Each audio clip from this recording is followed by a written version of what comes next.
Perspective. What's good, everybody? It's Kurnego here for the Kurnego Network, and I'm back with the long-awaited review for the Phantomirage movie. Now, I'm pretty sure we all know that I love Phantomirage, so naturally I love the Phantomirage movie, but it is not without its flaws. Oddly enough, the first thing that comes to mind that I have a problem with the movie is that it just seems way too short. Like, it just seems like one long episode, which isn't a bad thing, because it does stay on topic, but it just, before you know it, it's over. And I'm like, wow, that was an hour and 18 minutes? That seemed very short, though. So basically, the setup of the movie, it starts off with them stopping this one reverse negative guy, whatever they call him, horror plants, who is obsessed with ripping his pants and shaking his butt at people and making everybody else shake their butts, which is, again, just a very weird way to start a movie off, especially when they go to purify him. The Phantomirage kind of do the same thing and shake their butts towards him, and he kind of replies in a way that can be translated as the way you move your hips was captivated. I don't like that part. I don't know why they decided to put that in there. It just was kind of weird. Anywho, after they got rid of the weirdo lolly lover fat guy, the director shows up, Kiyoshi Kurosawa, who's a guy that, of course, only Saki knows who he is because she's the one who's into all the trends and everything. And one of his assistants is pretty much, you cannot convince me that that was not supposed to be Kojiro. Enough time has passed from not Phantomirage, but Miracle Tunes, for that to be Kojiro. Like, why did he know about the existence of the Miracle Tunes and the Magimajo Purists? If you watch the shows, guess who knows about the existence of both of those groups? That's right, Kojiro. And they never said his name at any point. So you cannot convince me that that guy was not supposed to be Kojiro.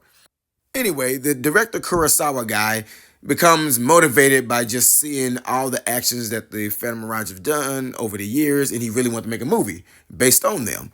And they kind of went way too far with the joke. It was not funny, and they just really stretched it out where he couldn't think of anything, and he would just go walk around thinking and just moping in the bathtub. It was just, I feel like that may have ate up a lot of the film. Like, that the joke wasn't funny, and I just didn't like that one. It was just annoying and drawn out for no reason. Now, minus that, the rest of the movie was amazing. I loved it. Like minus those minor gripes, the rest was just pretty awesome, pretty fun time, and it reminded me why I love the Phantomirage series so much. Again, the setup is even like your basic episode, because since the director was trying to make a movie, of course the reverse police show up and reverse him to where he hates making serious movies, so he tries to make a comedy. And to his credit, a lot of the stuff that he did to make a mockery of his own film was funny. Like, if you've seen the samurai haircut Phantomirage and didn't laugh, I don't know what to say, because that junk had me rolling. It's just hilarious to look at. Also, bonus points to anybody who's so much of a movie buff when it comes to Japanese movies that they get the references of the movie that Kokumi referred to and the movie that Saki referred to. Let's see if you know that in the comment section. Now, even though I didn't like the long, drawn-out joke of the director trying to figure out what he wanted to make the movie about, and it felt like it was just padding for time, I will say just the interactions between him and Saki were just hilarious, especially how they were mimicking each other and saying things at the same time. It just seemed like a very Saki thing to do. Also, if you're a fan of the series, there's just something a bit nostalgic about the fact that they had every single intro for the series in the movie. Like, they found a way to have every intro. So whatever is your favorite intro, it's in here. And so I think they pleased all their fans with that. And it wasn't thrown in a way that felt out of place. Like, every time they had a random intro song play, it just felt natural that it would land right there in the movie. Again, it was very well paced, minus the director jokes. And again, if anything, it felt too short. I mean, you have your classic Phantomy comedy, like the fan scene. I think the thing that stands out for me the most in the fan scene, as odd as it is that Kokumi's two front teeth are like kind of crooked at like a 90-degree angle right there. And it's just always looked funny to me. She doesn't have that anymore. I'm glad that's gone. But it looks funny. It was funny, not in the mocking her, but funny in a cute way. It was just funny that her teeth were just crooked like that on that scene. And that's like, with everybody else's face, I could not look away from that. I'm like, why is Kokomi's teeth completely crooked? Like that, I never noticed that until that movie, and now I can't unsee it when I watch the show. Also, I'm not sure if I'm misremembering or if I just haven't watched it in that long, but Yotsuba's bad wig didn't seem as bad in the movie. It seemed like they kind of switched it and made it look more believable. Like it looked less like a Barbie doll wig like she normally has, and it looked like they could actually be her hair. So the Yotsuba wig didn't look as bad in this movie. I don't know if they changed it, but it just didn't look as bad, at least from what I remember it looking like. Another thing I loved about the movie was the horrible drawing of Kumachi. The horrible, horrible drawing of Kumachi that Sarah did. That actually is some kind of way canon because it appears again in Love Katrina. But the way the movies are set up in the ending where they showed all the Love Katrina at the end where they should not have known each other, it questions the if it's canon or not. But apparently it is. I guess you just forget that last scene where they pop up and said that. But apparently it's canon because the drawing shows up in Sarai's house in Love Katrina. Also, I love they actually use the secret keys in the movie. How Saber used the costume secret key to turn to a ninja and misdirect them, which didn't stop anything because, unfortunately for them, there was a ninja pooping in one of their houses with another ninja next to him, and they came out and started attacking him. Like, the humor is just random in this movie. Like, a pooping ninja finds them. Like, why was that a thing? Also, Kokomi was a whole lot smarter in this movie because she came with a genius idea of how to stop the ninjas. Normally, she's a bit of an airhead, but she got that genius idea to use the fan and power it up to the point that it blows them clean away. So after getting rid of the ninjas, the main threat of the movie shows up, which is the abomination of a Kumachi costume based off of the horrible drawing that Sarah did. And I just find it funny that she was beat up about that the whole time, and Kumachi was just beat up about how bad it looked. And Sarah's like, I really need to learn how to draw. And yeah, I agree, because that was a horrible drawing. So after dealing a couple of electric attacks against the Phantomi, the Kumachi abomination monster kind of had them on the ropes. But the craziest thing about that to me is before he even began attacking them, he activated this bomb on his hat that was supposed to be a minute. Yeah, that minute was longer than Frieza's 3 minutes on Dragon Ball Z. That was the longest minute ever. Like, ain't no way. No matter how you look at it, there's no way all of that happened within 57 seconds. No way possible.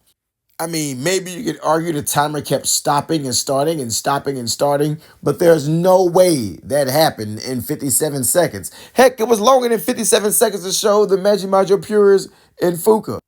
Now, I did love the special effects when everyone used the perfumes to power them up and they woke up and purified the director and stopped everything and in movie there. But I question how the Kumachi monster was able to jump that high into the sky to throw the bomb away, because purifying did not stop the bomb, which again, they could have just used the time key to like reverse it or stop it, because they have a time key, one of the secret keys. I guess they didn't think to do that.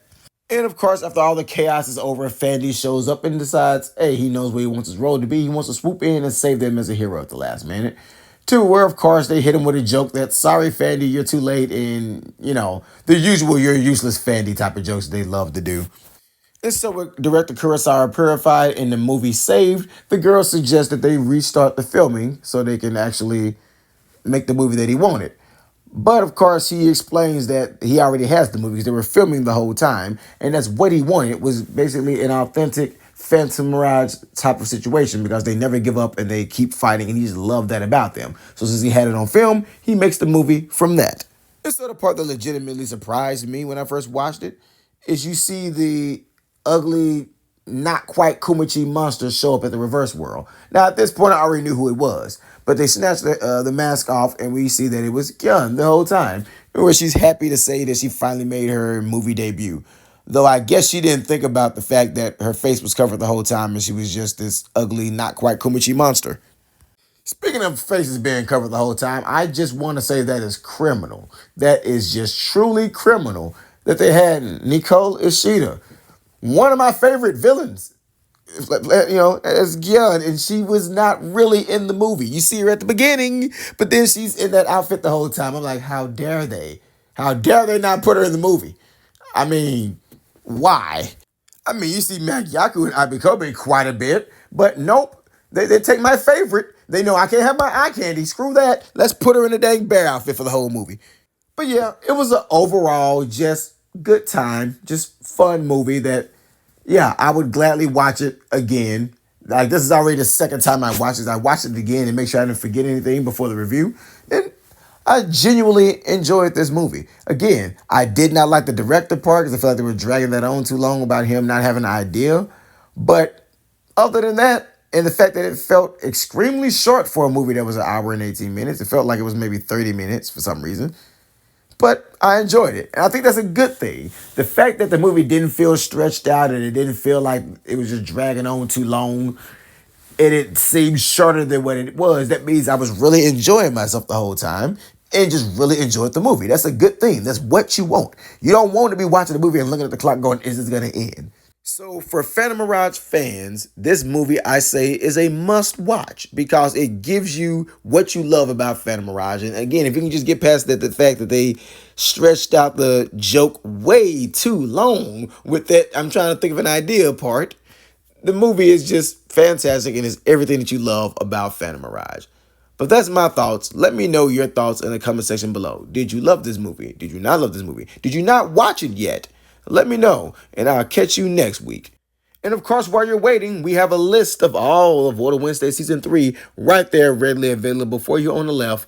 And right there on the right is one that I personally recommend that I think you may have overlooked. Check that out.